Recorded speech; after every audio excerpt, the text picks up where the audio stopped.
né? E a gente veio, eu vim de metrô, peguei um ônibus ali no terminal Sacomã e vim para cá de ônibus aqui no sindicato. As pessoas estão vindo de ônibus, as pessoas estão com essa disposição de ficar aqui até o final, de resistir a qualquer tentativa de tirar o presidente Lula daqui, né? A palavra de ordem é essa: Lula vale a luta. Está todo mundo muito indignado, ainda que aguardando as coisas, os acontecimentos, está todo mundo muito indignado, Ricardo.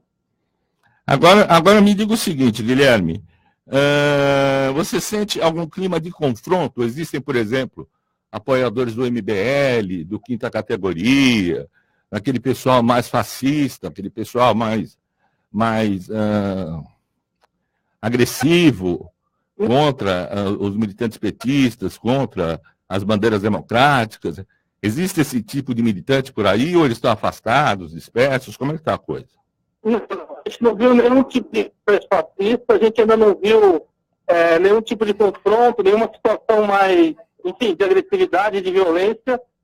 As pessoas que estão aqui em volta do Sindicato Metalúrgico são pessoas ligadas ao sindicato, pessoas ligadas ao Partido dos Trabalhadores, e importante, pessoas que também da sociedade civil apoiam a democracia, pessoas de outros partidos que estão aqui apoiando. Não vimos ninguém de oposição, não vimos ninguém desses grupos fascistas que tem, enfim, que tem protagonizado cenas de violência, né, nos últimos tempos. Certo. Agora me diga o seguinte, eu quero que você fique no ar, vá informando a gente. O Rodrigo Dindo está no ar, está em Brasília, mas infelizmente a nossa comunicação telefônica ainda está complicada. E eu queria saber agora do doutor Luiz, temos como nosso convidado especial o doutor Luiz Moreira, que eu não vou me discorrer sobre a imensa carreira acadêmica, sobre sua trajetória dentro da intelectualidade brasileira, e que tem sido uma das figuras mais presentes e mais combativas no sentido de trazer à luz o escândalo internacional que representa esse processo contra o ex-presidente Lula. Então, gostaria, primeiro, agradecendo ao professor Luiz Moreira, que está em Minas, se não me engano, que ele desse um quadro. Como é que o senhor está vendo essa situação nesse momento, professor? Qual a gravidade dessa situação? Queria que o senhor falasse conosco. Ricardo Melo, é uma satisfação, você que dirigiu a EBC, que é um dos grandes jornalistas do Brasil. O que nós estamos assistindo hoje é o apogeu da criminalização da política. Repare que esse processo contra o presidente Lula foi um processo que combinou um recurso à mídia como forma de colocar a reputação e a credibilidade do presidente Lula em descrédito, e um processo judicial profundamente marcado por um regime de exceção. Tudo nesse processo foi excepcional. Tudo nesse processo foi excepcional, sempre com o propósito de convencer a opinião pública que, mesmo sem provas, mesmo sem um fiapo de prova, você repara, Ricardo, que não há uma gravação contra o presidente Lula, não há uma mala a mais. O que há é a demonstração cabal, por parte da defesa do presidente Lula, que o triplex não é e nunca foi dele. Esse é o primeiro ponto. O segundo ponto é a conexão evidente que há, e eu chamo aqui a atenção dos nossos ouvintes, dos atos recém-praticados. Eu me refiro a dois atos. O primeiro, no julgamento do habeas corpus pelo Supremo Tribunal Federal, no final da sessão, o ministro Ricardo Lewandowski pergunta à presidente do Supremo Tribunal Federal, Carmen Lúcia, se o Supremo esperaria os recursos por parte da defesa para que houvesse a denegação do habeas corpus movido pelo presidente Lula. O que é que diz a ministra Carmen? É evidente. Qualquer medida só pode ser tomada após esgotados os prazos desse habeas corpus no Supremo Tribunal Federal. Aí o ministro Ricardo Lewandowski responde, pelo menos isso. Ou seja, nós temos ainda um pedido de habeas corpus do presidente Lula pendente de julgamento no Supremo Tribunal Federal, porque ocorrerão embargos de declaração. Esse do ponto de vista jurídico. E do ponto de vista religioso, o que é que nós tivemos? O procurador da República, Delanhol, torna pública aos quatro ventos que estava em jejum. Em jejum, em oração, pela condenação, o que, evidentemente, se caracteriza como um ato profundamente anticristão. Então, nós temos um ato de penitência praticado por um procurador da República.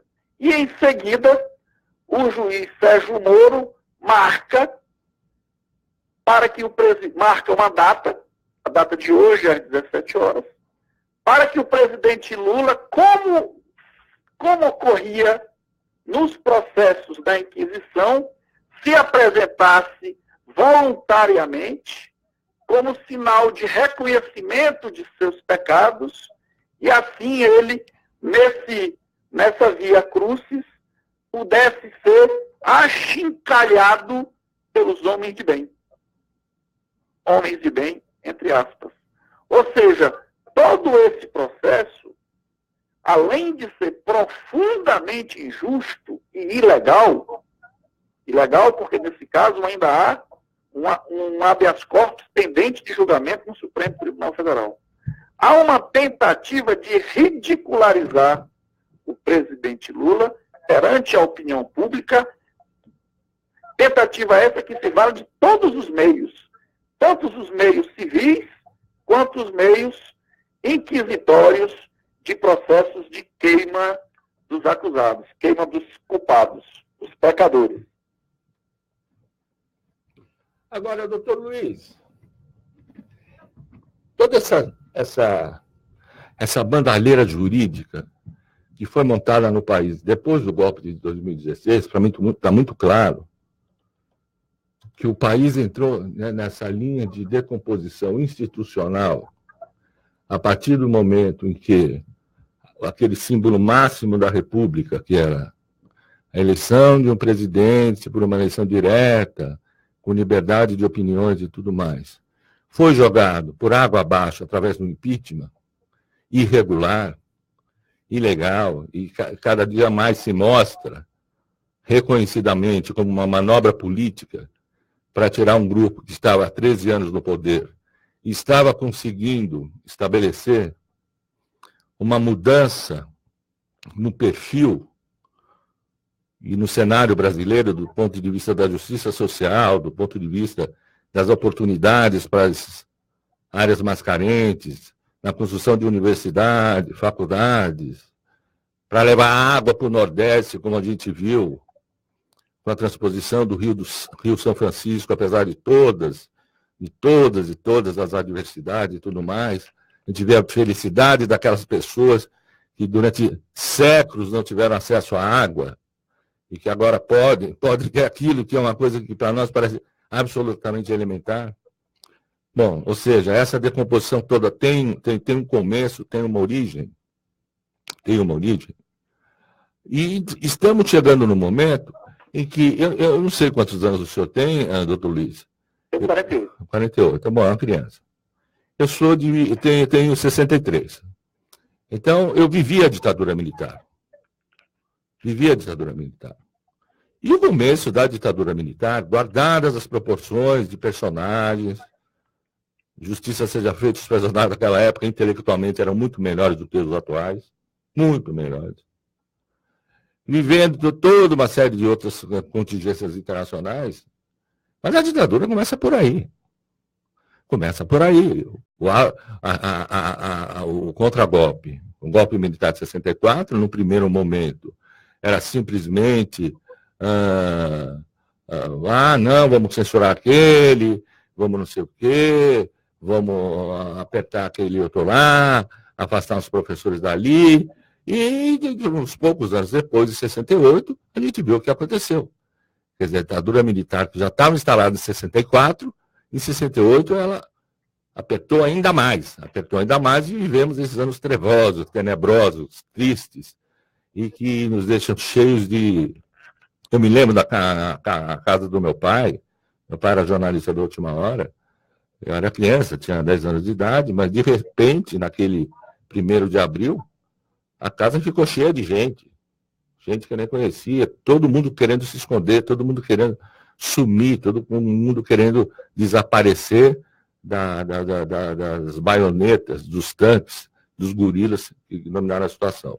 O senhor acha que esse risco nós estamos correndo hoje, professor? Seja bem sincero sobre isso, porque o senhor, embora não tenha vivido assim como eu vivi ali em loco, o senhor tem um grau de leitura e de percepção das coisas que está muito acima da minha com relação a isso. Como é que o senhor está vendo? O senhor está preocupado? Eu faço uma distinção.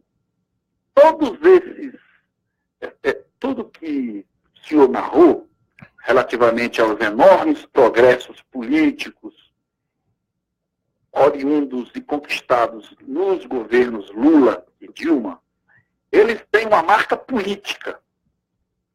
Qual é a distinção que eu faço? Embora o PT político tenha produzido a maior transformação social, a maior revolução social no Brasil, nós falamos, por exemplo, das cisternas no Nordeste, da transposição do Rio São Francisco, do conteúdo nacional da exploração do petróleo e gás, para dizer apenas conteúdo nacional que gera o desenvolvimento da indústria nacional, com o desenvolvimento de tecnologia militar, com a sua respectiva transferência para as áreas civis.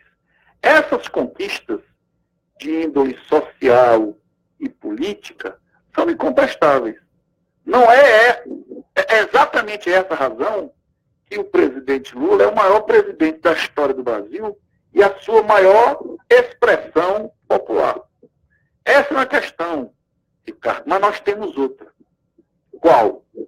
Há uma profunda dicotomia entre o petismo político, ao qual nós nos referimos, e o petismo jurídico. Eu sou partidário, eu defendo a tese de que a prisão, a eminente prisão do presidente Lula é obra do petismo jurídico. Ou seja, o juiz Sérgio Moro, ele tem uma vinculação profunda, ele foi ideológica e ele foi treinado com os instrumentos produzidos pelo PT jurídico. Que PT jurídico é esse? O PT jurídico que no Ministério da Justiça e na Advocacia Geral da União produziram uma armadilha que finalmente leva à prisão ou à decretação da prisão do presidente Lula, como forma de ajuste de contas. Então, o que é que nós tínhamos? Repare bem. Se nós temos o maior presidente da história, o homem que é chamado de o cara pelo presidente Obama e que é reverenciado por todas as autoridades governamentais do planeta e da sociedade civil, nós temos isso por um lado. Por outro, uma contestação, não apenas no PT, mas nas esquerdas, exatamente a figura popular do Lula, como se ele, por não ter nível superior, fosse alguém que tivesse pouco conhecimento, fosse verdadeiramente um idiota. E aí o que é que há? Esse abismo entre o petismo político e o petismo jurídico. Esse petismo jurídico arma uma tocaia, e não é por acaso que as grandes figuras fundadoras do PT, ou morreram ou foram presas. Exemplo, Luiz Guxiquem, José Disseu, José Genuíno, João Paulo Cunha, Palocci, depois, os 2 tesoureiros do PT. Vacari, Delúbio. Vacari e Delúbio. Ou seja, enquanto o poder político produziu essa maravilhosa transformação social, essa revolução social, o petismo jurídico produziu um arsenal normativo extremamente punitivista, encarceradora, e promoveu a nomeação de ministros dos tribunais superiores, portanto, também do Supremo Tribunal Federal, profundamente descompromissados com qualquer projeto de inclusão. Repara na última sessão do Supremo Tribunal Federal. Na última sessão, dos 6 votos que condenaram Lula à prisão, 5 foram nomeados pelo PT jurídico.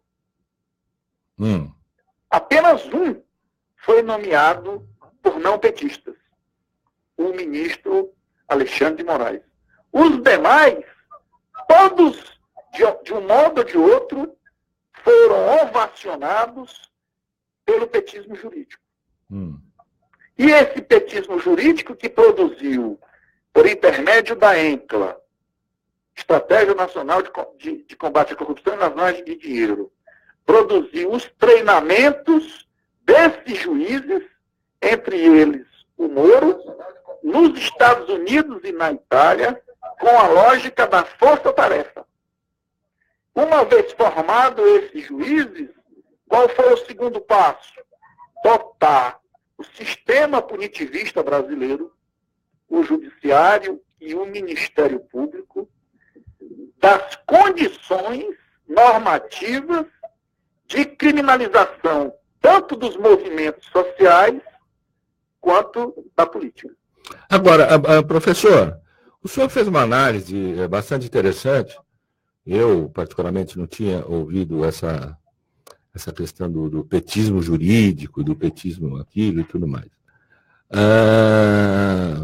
Mas, aparentemente, não debitar a esse fato o grau de ruína a que foi submetido o Brasil em função de medidas de força que foram tomadas não apenas através da força física propriamente dita, mas medidas de força como o meu afastamento do EBC, medidas de força como o impedimento a que o presidente Lula fosse ministro-chefe da Casa Civil, medidas de força que vêm sendo tomadas no âmbito da Petrobras para dissolvê-la enquanto a principal empresa estatal petrolífera do mundo, em um dos grandes orgulhos nacionais, medidas de força com relação à Eletrobras, e mais recentemente, para não falar muito, a questão da reforma trabalhista,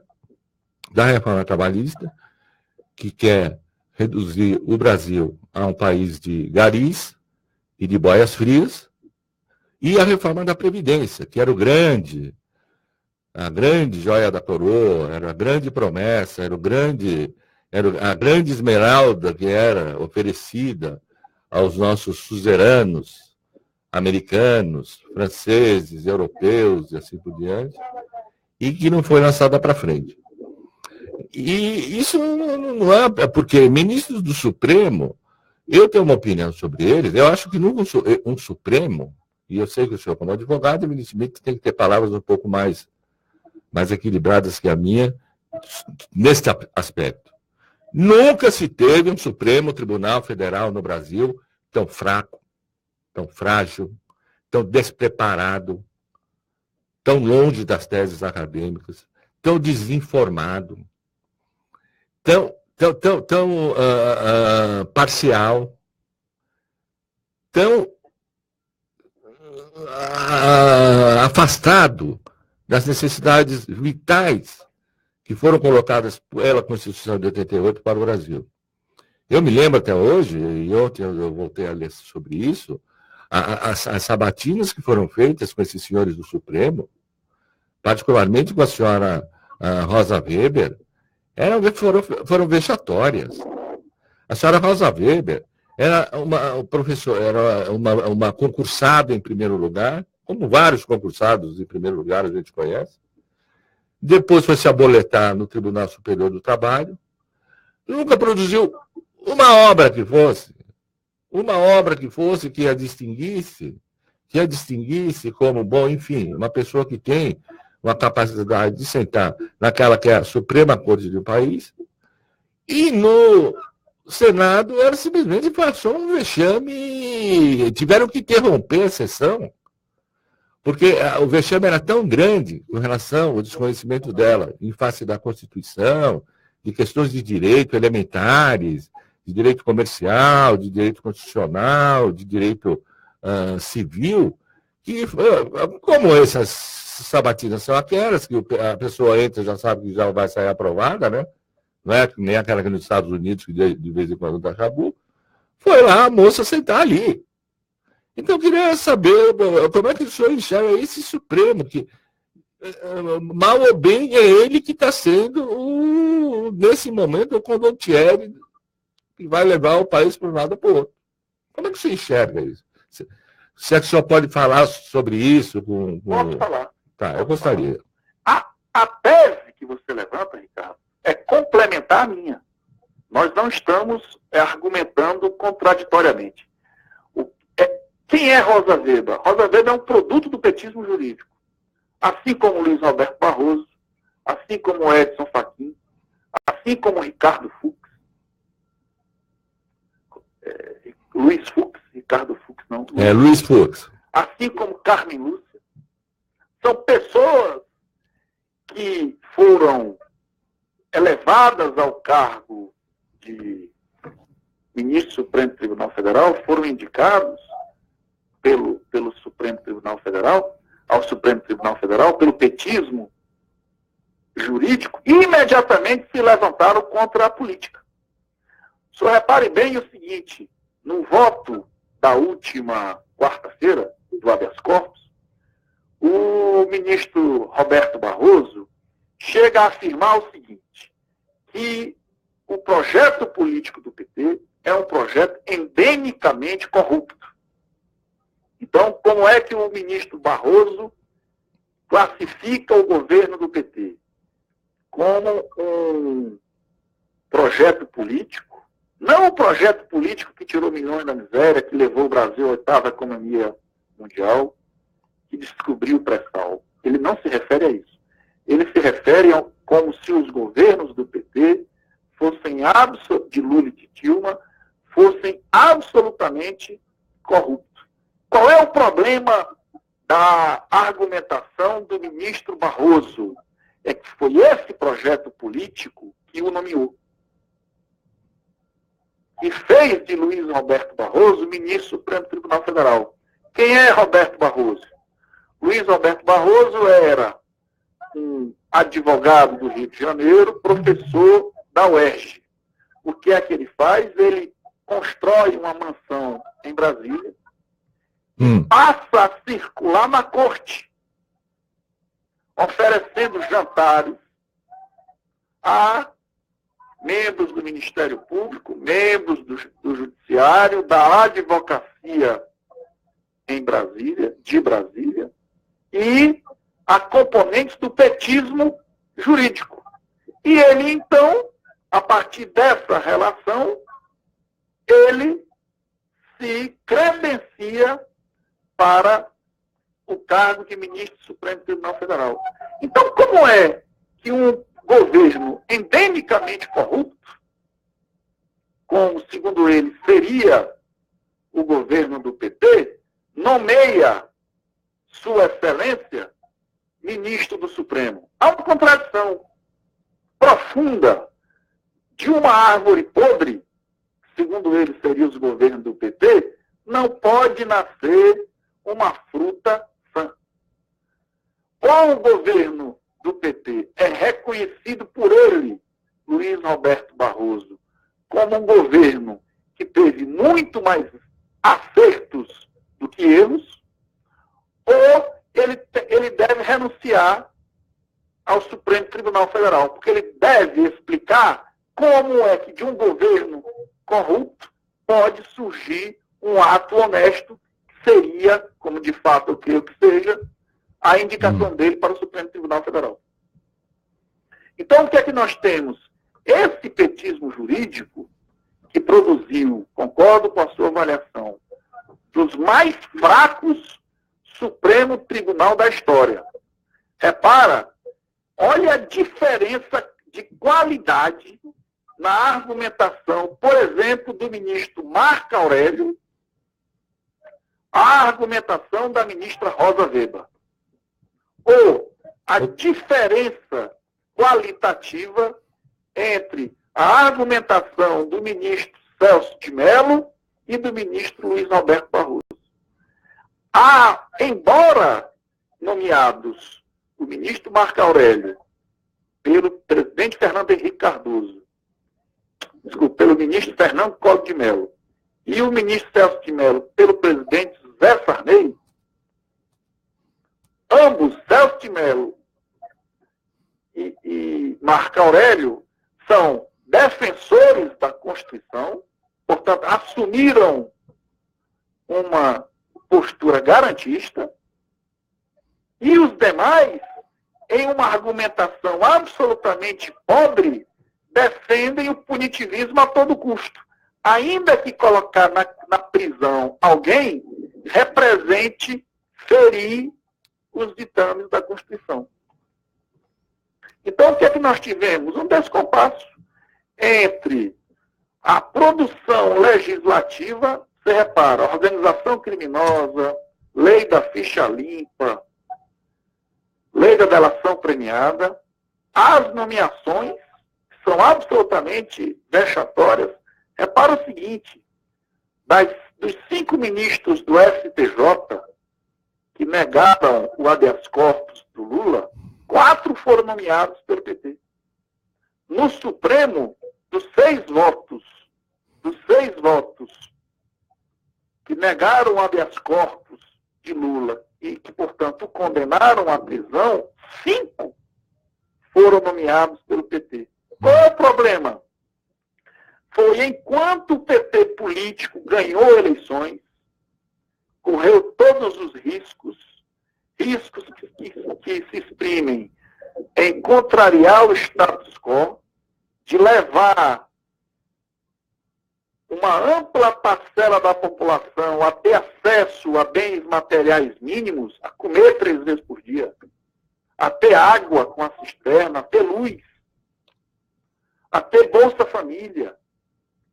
Os outros do petismo jurídico se dedicavam a produzir um estado de exceção. Um estado em que o punitivismo, em que a delação premiada, a lei da ficha limpa, representava uma criminalização tanto da sociedade brasileira quanto do resultado da opinião dessa sociedade. O que é que são as eleições? As eleições é o resultado da opinião da população. Agora, me diga o seguinte, doutor Luiz Moreira, pessoas aqui no Facebook perguntam, eu queria que o senhor resumisse rapidamente o seu currículo, que tem pessoas por aqui que não conhecem o seu currículo. O senhor foi procurador? Não, fui conselheiro nacional do Ministério Público por 2 mandatos. Por 2 mandatos, do Nacional? Do Conselho Nacional do Ministério Público, CNMP. Fui decano do Conselho Nacional do Ministério Público. Certo. Sou doutor em Direito, mestre em Filosofia, com estudo na Alemanha. Uma parte do doutorado na Alemanha. E sou professor de Direito Constitucional e Filosofia do Direito. E conhece o domínio do fato como ninguém, né? Que a teoria nascida na Alemanha, né? E que aqui virou do domínio do feto. Nós traduzimos um livro do Roxin para o Brasil. Do Roxin para o Brasil. Direito penal e ao processo penal. Agora, doutor Luiz, eu acho que é essa pergunta que está todo mundo se fazendo. É o seguinte, bom, as coisas estão se precipitando, julgamentos, embargos não estão sendo respeitados, agora faz todo esse carnaval, esse Big Brother aí, na tentativa de prender o Lula, que por enquanto ele continua no ABC. Né, Guilherme? Guilherme? Me dá só, eu peço licença ao professor Luiz. Pois não. Como é a situação? Aí está... Olha, Ricardo, quem acabou de falar, quem acabou de sair aqui do caminhão de som, foi o Guilherme Boulos, pré-candidato ao presidente pelo PSOL, senador, né, nacional do Movimento Sem Teto, e ele falava algo parecido com o que você comentava, né, do fato do Supremo Tribunal Federal estar meio acovardado, né, completamente acovardado. Ele usou o termo que, com a decisão de quarta-feira, madrugada de quinta-feira, o Supremo rasgou a Constituição, né? E ele pede para as pessoas continuarem aqui, o Guilherme Boulos pede para que as pessoas continuem aqui, não arreguem o pé, nas palavras dele, e ele reforçou que aqui não tem ovo, aqui não tem tiro e aqui não tem chicote de ruralista. Ele reforçou que essa, aqui em frente ao Sindicato Metalúrgico, é uma resistência pacífica, democrática e para garantir o direito de defesa do ex-presidente Lula. O clima continua bastante calmo, as pessoas indignadas, mas está aguardando, e já faz mais de meia hora, né, que acabou o prazo para o Lula se entregar, o prazo determinado pelo juiz Sérgio Moro. As pessoas estão na expectativa... Que agora são 5h40, o prazo que o Moro deu, que o Sérgio criminoso Moro deu para o Lula se entregar à masmorra de Curitiba, a prisão de Guantánamo de Curitiba. Era 5 horas e o Lula continua no sindicato.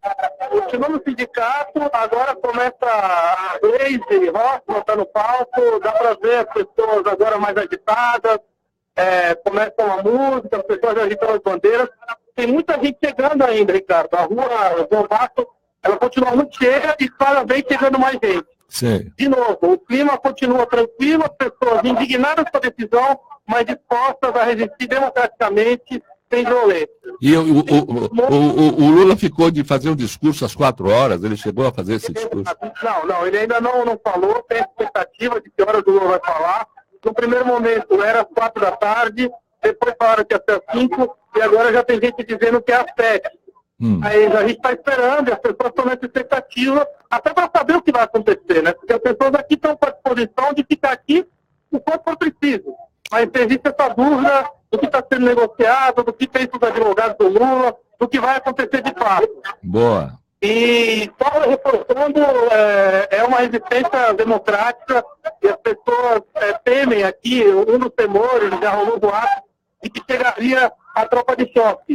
Mas com a passagem das 5 da tarde, que era o horário, e não aconteceu nada, as pessoas já estão mais tranquilas, a tropa de choque ainda não apareceu, não sabe se vai aparecer, mas tinha esse medo das pessoas de que a tropa de choque pudesse vir para apoiar a Polícia Federal na eventual prisão do Lula. Mas isso não aconteceu, e por enquanto, em volta aqui no entorno, é tudo bem tranquilo, a resistência democrática continua. E me diga o seguinte, Guilherme, é uma multidão, né? Não é aquele dois negros que cercam os patinhos da Fiesp, não sei o que, coisa e tal. Não, aqui não tem pato da Fiesp, é uma multidão. Aqui tem muitos sindicatos, né? Tem professores da São Paulo, que é muito forte. A Bebel tá aí, se ela estiver por aí, a Maria Isabel de Noronha, presidente da POS, mande um grande beijo em nome do Contraponto. Exato, sindicato marcando presença, a Central Única dos Trabalhadores, o PCO, o Partido da Causa Operária, enfim, é um movimento que ele é claramente, ele mostra também, as pessoas aqui têm esse sentimento de união, né? E tem gente que não é só de esquerda, né? Aparentemente, né? Não, pelo contrário, aqui tem pessoas que acreditam na democracia. Essa é a grande chave do ato. Tem parlamentares, por exemplo, do PMDB, que você consiga divisar. Eu sei que você está numa posição muito delicada aí, porque você tem uma multidão, você não está numa posição mais elevada, mas você notou alguém aí que... O que a gente nota do MDB ainda não tem ninguém, mas o que a gente nota é muita gente com camisas do PT, é interessante também camisas que fazem alusão a campanhas anteriores do Partido dos Trabalhadores, né? Tem algumas pessoas com aquelas camisas laranjas do sindicato que indicam trabalhadores da Petrobras, né? é um ato bastante plural, né? E, enfim, a gente vê também a presença de alguns meios de comunicação de mídias independentes, né? Bastante firmes aqui na cobertura. Ótimo. A grande expectativa mesmo, Ricardo, do presidente Lula aparecer e dizer alguma coisa para as pessoas. Tá, bom. Eu queria saber com o doutor Luiz Moreira, uma coisa pequena, se o senhor pudesse ser rápido, inclusive, o nosso programa está correndo tão depressa. Existe uma lei que a pessoa não pode ser presa depois de tal hora? Né? Existem umas coisas assim na lei, sei lá, que não pode ser preso no sábado, no domingo? Não nesse caso. Né? Isso aí seria só... O que a gente consegue compreender, depreender dessa multidão, Ricardo, que abraça o presidente Lula, é um profundo descrédito do judiciário. Isso, exato. O que é que o judiciário fez? O judiciário, como forma de legitimar esse processo, ele fez uma campanha midiática. Ou seja, são comuns nas redações dos grandes jornais, absolutamente comuns, sabidos, que a toda hora eram vazados, eram antecipados os movimentos da Lava Jato. Justamente para aniquilar, acabar com a reputação das pessoas. Rapidamente a população compreendeu o que se estava ocorrendo. Que os grandes meios de comunicação, as empresas corporativas, tinham acesso ao que ocorreria. A vítima não, o réu não, o preso não, mas a imprensa corporativa tinha. Então o que é que nós estamos vendo aí? O judiciário, que após a Constituição tentou se estabelecer como guardião dos direitos fundamentais, condena o inocente, não consegue demonstrar a culpa de Lula, não oferece um argumento que convença o homem comum, porque é o seguinte, se você chegar a Dona Maria, ao seu João, aos nossos ouvintes que não são formados em direito, e perguntar para ele ou para ela, qual é a prova contra o Lula? Existe alguma mala de dinheiro? Existe alguma conta do Lula em que são encontrados milhões, bilhões de reais? Existe alguma gravação em que o Lula acerta, faz algum acordo ilícito, ilegal? Não há nada. O que há é uma tentativa de convencer a população de que Lula é bandido. E o Lula nunca aceitou, nunca reconheceu que o judiciário fosse uma instituição que pudesse transformar um homem honesto em bandido. O que é que o Sérgio Moro faz? O Sérgio Moro diz assim, o prazo para entregar, o Lula deve se entregar perto das 17 horas e comunica isso para os meios de comunicação. E até agora o Lula não se entregou. E ele não pode se entregar. Por que ele não pode se entregar? Porque a tarefa de prendê-lo é do judiciário. O judiciário é que tem que prender a pessoa. Nós não estamos no conto de fadas. Ele quer que o Lula pegue um Uber até Curitiba. Que chegue em Curitiba e faça essa via crucis e lá encontre os meios de comunicação para humilhá-lo. Ou seja, o Lula está fazendo o que qualquer cidadão faria. Está esperando para ser preso. Ou seja, sabendo essa multidão que aguarda o Lula, que abraça o presidente Lula, que ali está sendo preso, está sendo injustiçado, um homem que promoveu as maiores transformações sociais, que aumentou o salário mínimo, que deu poder de compra ao trabalhador, que reduziu o desemprego, e contra quem nem Ministério Público, nem Judiciário, nem Polícia Federal conseguiram encontrar um fiapo de prova. Nós não estamos... O nosso ouvinte simples, que não tem formação jurídica, que não tem obrigação de conhecer o juridiquês, ele precisa fazer a seguinte pergunta: por que é que contra os outros, reconhecidamente corruptos, existem caminhões de provas? Porque a Polícia Federal, o Ministério Público Federal, o Judiciário, são instituições poderosíssimas, riquíssimas. Se você que nos ouve, qual é o prédio mais luxuoso da sua cidade? Dê uma olhada. É ou o prédio do Ministério Público ou o do Judiciário. Quais são os funcionários mais bem pagos?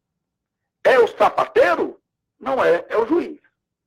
Quem é que desfila com os carros mais ricos, mais sofisticados? É o pequeno produtor? É o pequeno empresário? Não é. É o carro oficial placa preta. Então, o que é que nós estamos dizendo aqui? Nós estamos dizendo que essa multidão que abraça o presidente Lula reconhece nele, Lula, um homem honesto, e explicita com a sua presença, inclusive assumindo o risco de levar um tiro de borracha, de levar uma cacetada. As pessoas estão se solidarizando com um homem que eles sabem que é honesto, que eles sabem que esse aparato rico, poderoso. Como é que a gente vê a Polícia Federal? A Polícia Federal chega de avião, de helicóptero, os homens todos com roupas de camuflagem, ou preta, ou de camuflagem. Parecem aqueles homens de filmes que nós assistimos de Hollywood. Os SEALs do exército americano que foram prender o Bin Laden. E, no entanto, esse pessoal poderoso que prende e arrebenta não consegue provar que um analfabeto para eles é corrupto. O que é que o Lula sempre disse em seus discursos? Que ele nunca trairia o brasileiro. Ele nunca trairia a pessoa que trabalha de 8 da manhã às 10 da noite, que ainda tem que pegar o ônibus, o metrô, às vezes vai de bicicleta ou a pé. O que é que ele sempre disse? Eu nunca vou trair essa pessoa. No dia em que ele, Lula, se eventualmente ele tivesse cometido algum crime, e se alguém dissesse, está aqui, Lula, está aqui a prova, tu é um bandido. O que é que sempre disse o Lula? Que ele se apresentou, que ele ia à delegacia para ser preso. Porque, como ele tem consciência do papel político que ele desempenhou e desempenha nesse país, como ele tem consciência que ele é um líder, não para o industrial, não para o banqueiro, mas para aquele homem que acorda e aquela mulher que acorda de madrugada, que tem preocupação no que é que o filho vai comer, se vai comer, que se preocupa com a escola do filho, com o futuro do filho. O que é que essas pessoas dizem? O Lula é alguém que, quando foi presidente, se preocupou comigo. Era ele que dava o aumento do salário mínimo. Era ele que instalava uma cisterna para que eu não morresse de sede. Que deu luz. Ele fez uma ligação de luz. Então, o que as pessoas dizem? Entre aquele juiz que ganha 100 mil por mês, que ganha auxílio moradia, auxílio alimentação, que tem um plano de saúde maravilhoso, que frequenta os melhores salões, que todo mês praticamente está nos Estados Unidos. Entre essa autoridade judicial que não provou nada e aquele Lula contra o qual não há nenhuma prova. É preciso que a gente diga, Ricardo. Exato. Cadê a prova? Não tem prova. Ou seja, mostre assim. Não, olha o fulcro de todo esse processo, e que agora eles querem transformar numa coisa simplesmente formal. Estamos examinando só a questão formal. A segunda instância só discute a questão formal. A questão é a seguinte: esse processo tem que ser incinerado, de alto a baixo, queimado, e começar do zero. Começar do zero, se é que há processo a ser começado. E o desespero desse povo é começar do zero. Esse processo é uma das maiores fraudes processualísticas. Isso aí é case em faculdade de direito. Isso aí é case em convenções e em statements internacionais de como se condena uma pessoa sem que haja uma prova irreversível, irrespondível que levasse essa pessoa à condenação. Bom, aí o procurador vai fazer jejum. E agora o presidente Dallagnol vai fazer jejum. Olha, tomara que esse jejum do Dallagnol, você entende, tenha dado certo. Eu proponho, inclusive, para o Dallagnol, para ele continuar o jejum até o julgamento de, vamos ver, de quem? Do Marcelo, do Aécio Neves. Do Aécio Neves, tá? Fazer um jejum, tá, Dallagnol? Você ajuda todo mundo. Eu vou ter que encerrar o programa. Doutor Luiz, agradeço imensamente a sua participação. Eu sei a agenda lotada que o senhor tem, eu sei que o senhor tem sido uma das pessoas mais requisitadas em função dos momentos que o país está vivendo. Queria agradecer a sua presença aqui e espero que em breve o senhor volte aqui com notícias melhores para o nosso país. Queria agradecer muito, muito, muito, muito ao Guilherme Zoetti, um dos mais brilhantes jornalistas da sua geração, que se ofereceu para ir a São Bernardo, sabendo das nossas situação de penúria dentro da rádio, se ofereceu para fazer uma cobertura in loco do que está acontecendo lá em São Bernardo. Agradecer ao Rodrigo Dindo, que hoje não entrou no ar, porque a gente só tem 2 telefones, então não podemos falar com o Rodrigo Dindo, mas que nos ajudou durante todo o processo de produção. Agradecer ao Albino Castro, diretor-geral, que não está aqui neste momento, ao Creu, no comando da nave mãe na mesa de som, encerrar com o nosso momento musical, com uma música que a gente já ouviu bastante durante um certo tempo da nossa vida, que ela irradiava a felicidade e o rompimento com um período nefasto para o Brasil.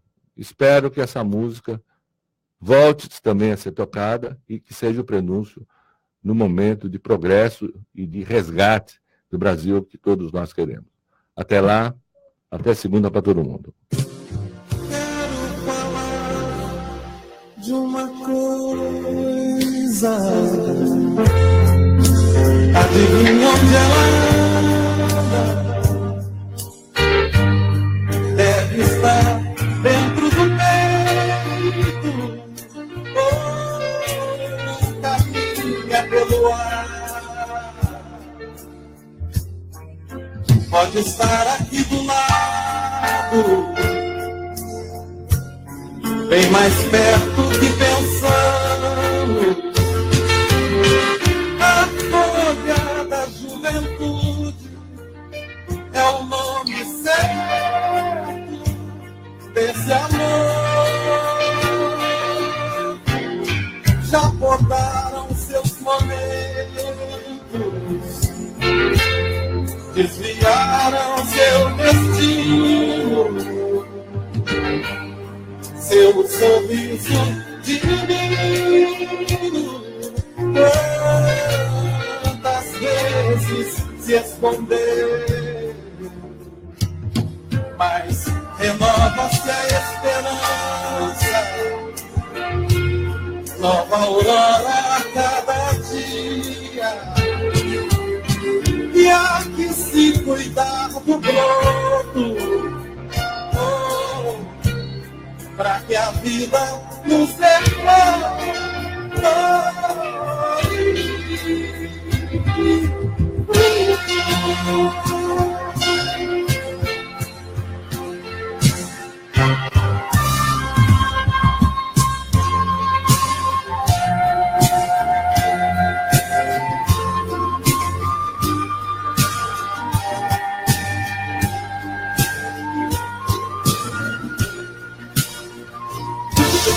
Com muita luta, a POESP e os professores conquistaram um reajuste salarial de 7%. É pouco diante das perdas acumuladas. Estamos lutando para que o governo Alckmin pague o reajuste de 10,15% que conquistamos na Justiça. Queremos valorização salarial e profissional para toda a categoria e educação pública de qualidade. Comunicado de responsabilidade da POESP.